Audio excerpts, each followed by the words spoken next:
have spent pretty much the last 25 years failing my way to success. And I've always known that I've wanted to be different. I've wanted to be successful. I always knew that I wanted to surpass my parents. My parents are from Jamaica. They're from the Windrush period. So they came into this country in the 60s where they built a better life for themselves. However, I always knew that I didn't want to struggle. I didn't want to have to keep holding my head down and just doing what I'm told and blending in and making sure I don't get into trouble and just having a peaceful life. I wanted to go against the grain. I wanted to be fabulous. Like, I literally remember being in secondary school and I actually used to skive off of school, depending on where you're watching this. Skive just means missing school, because I wanted to watch like Knots Landing, Dynasty, Dallas. I mean, these people look nothing like me. So when I'm being told by my parents, keep your head down, just do as you're told, be humble, just get a good education, get a good job, I'm thinking, nah, I want to be like the people on Knots Landing, Dynasty. I want the big house. I want a legacy. I want a huge ranch. I want the clothes. I want the lifestyle. So I always knew somewhere within me, I wanted to be successful. I just didn't know what success looked like. And within that period of growing up, there was just so many people telling you, your sights are a bit high, you think too big. I literally remember going to my careers advisor, and at that time, I wanted to be the first black female president of Jamaica. And she looked at me like I was nuts, and she started laughing, that laugh from the belly. And she literally had tears in her eyes. And I was like, oh. And she said, maybe what about a social worker? And even then, that's going to be really hard for someone like you. So a lot of us go through experiences, whether it's from school, whether it's from our home lifestyle, get that education, get that job, which, yeah, it does benefit you. But there isn't that blueprint and preparation to be an entrepreneur. There's no one on the sidelines, cheerleading you on and saying, go girl, you can do this. And I think if I had that, it would have turned out maybe a bit different. But our story is our story, and it's meant to go the way it's meant to go. So that was me. So in 2003, I started my first business, an online bookstore.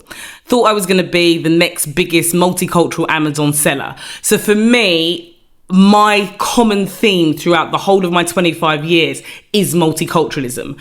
I think growing up in London and not feeling like I belong here and always feeling like I'm different and always feeling like I've got to change myself to blend in physically and mentally, it makes you become someone that maybe you don't really know. And then I go back to my home country and they all see me as, well, you're not Jamaican, you're lucky, you went to go to the UK and England to get a better life. In England, you're always feeling like, if you did get somewhere, it's because you're we better give it to you to make sure it's diversity. Yeah, I said it. In this day and age, you have to be so careful what you say, but that is the truth. It was like a tick box if you got ahead in some instances. Not all the time, but that's definitely how I felt. In 2003, launched my own online business, but now I've got all the blueprints of being at university, working in the corporate world, and I'm bringing this mindset into a brand new online business when the internet had just taken off. I've been around for a while, ladies. So from there, I went bankrupt. I bet you wasn't expecting that. Yeah, because I wasn't focused on return on investment. When you are looking at marketing, so I actually graduated in marketing. So the very thing that I was educated on, but from an academic point of view, was the very thing that actually I failed at. Constantly, desperately trying, shooting in the dark, let's do radio promotions, let's do newspaper advertising, let's do promotions with this person and that person. And you're just spending and praying at the same time that let this be the one that takes me to where I need to be. And at the time, I just didn't understand. I didn't have a mentor. I didn't have a coach. I didn't have a community.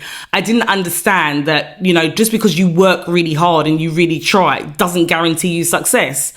And yeah, literally one day went to the cash point, didn't give me my car back. Rent was due on my offices. I got letters for repossession on my flat. I literally had no money. There was a point where I was literally going to see friends and think, I'll just stay rather than go home, because I didn't have nowhere to stay. Ended up going back home, and it was a hard pill to swallow. I took a really big knock. My confidence took a knock, and I just thought, okay, time to go back to work. I had loads of debt to pay back to people, but when I went back to work, guess what? I couldn't do it. I just thought, if I've got to do this, this is literally a life of misery. So from there, I thought, what can I do? I'm a good talker, I'm a good administrator, trawled around the internet and thought, do you know what? I'm going to start a cleaning business.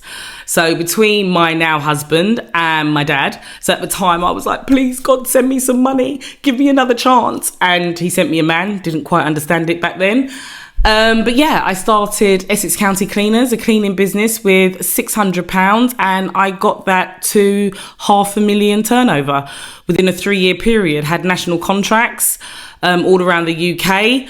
Life was good. However, I was a slave for myself. I didn't enjoy it. And it got to a stage when I did have children, I couldn't sustain the lifestyle of being up all night for when things go wrong, because I was in retail cleaning.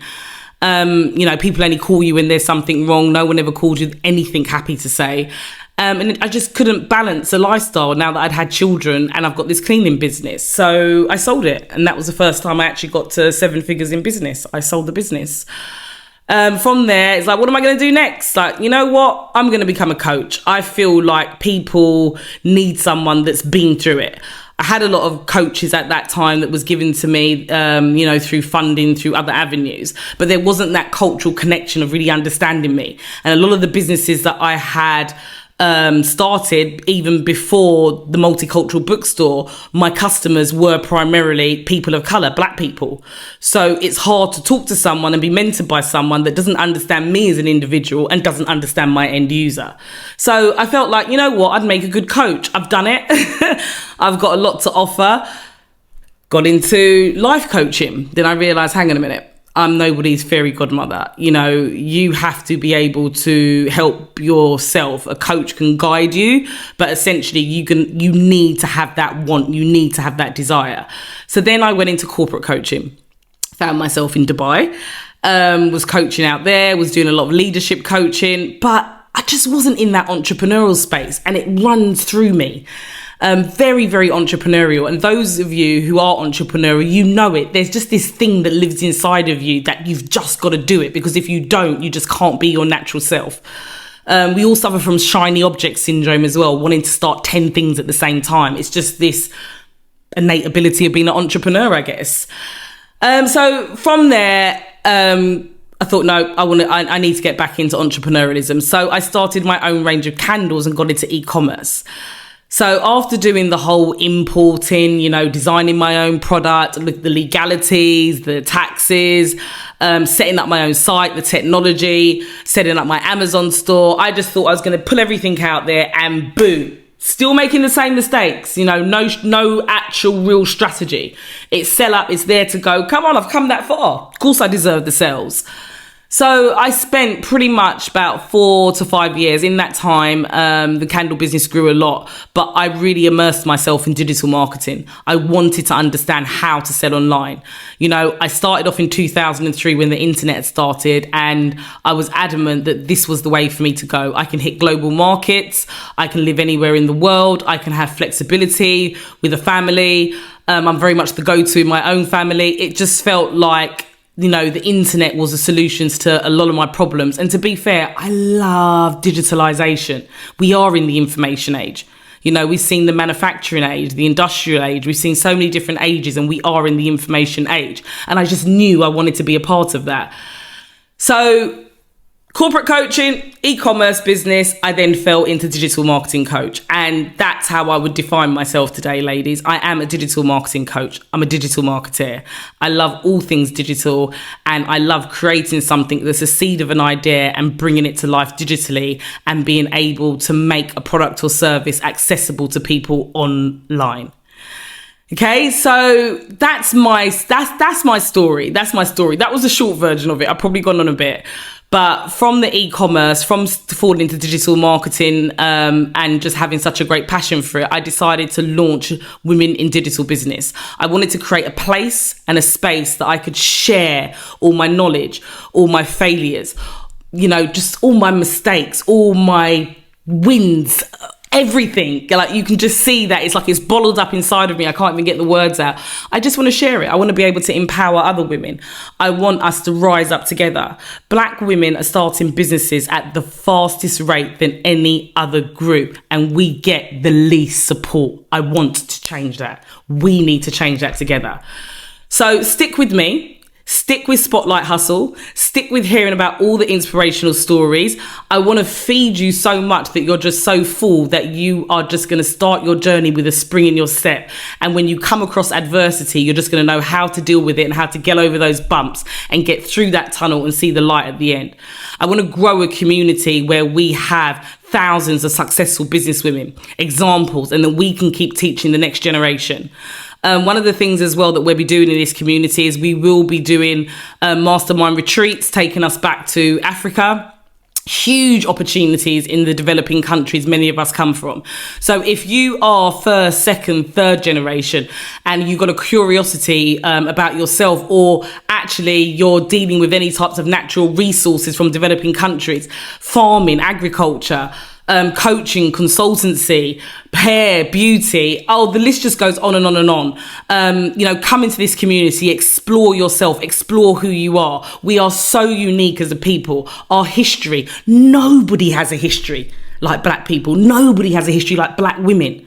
Okay, we are the backbone of many of our communities and households globally and worldwide. We contribute absolutely massively economically with the businesses that we're opening up. So let's create our own community and let's count. So if you have not subscribed yet, please do subscribe.